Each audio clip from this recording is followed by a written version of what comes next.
Devonport is in the heart of the Cradle Coast region of Tasmania. Located on the banks of the Mersey River, it's a perfect place for a holiday or a bike race. And just up the road is stage 2 of the Jayco Tour of Tasmania, 106 kilometres from Ulverston to Penguin. But it is really the Queen stage of the tour. Very difficult, lots of hills, including the infamous Guns Plains climb that comes just short of 30 kilometres from the stage finish. The overall tour winner may not win today, but he must be in the lead group at the end. The overnight tour leader, Ben Hill, holds a 4-second lead over Anthony Jayco, but Brad Evans in third is certainly set to challenge. We're going to just be watching out for guys like Lucas Hamilton. He was climbing really well on the KOM yesterday, and then obviously looking at the guys around me on GC.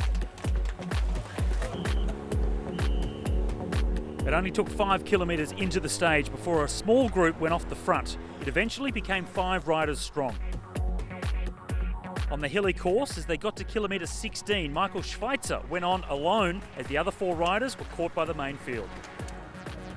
It was not what I really planned to stay out on there on my own. So I thought I might as well have some fun out there by myself and make the time a bit shorter. So I saluted when I won the sprint. After Schweitzer collected the first 2 intermediate sprints and the first King of the Mountain climb, he decided to sit up and go back to the peloton. That was one stupid idea. With the peloton all back together, 3 riders thought they'd get an advantage over the main field. Liam White, Nathan Elliott and Sam Burston went on the attack.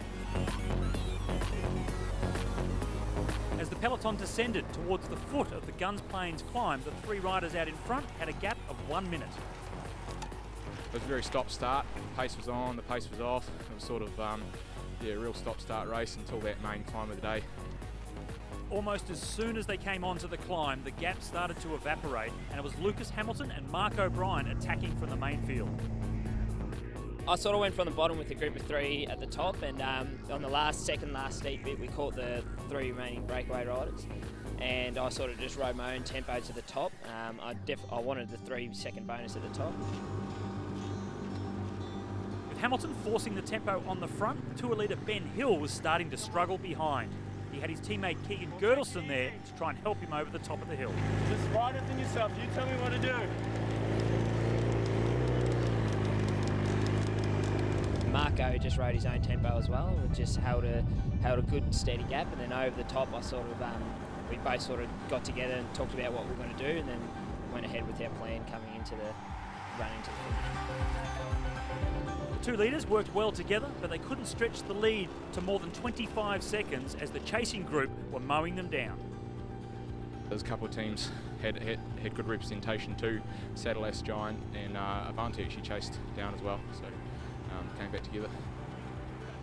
The lead group of 17 were then caught by the chasing group, which contained tour leader Ben Hill with 5 kilometres to go.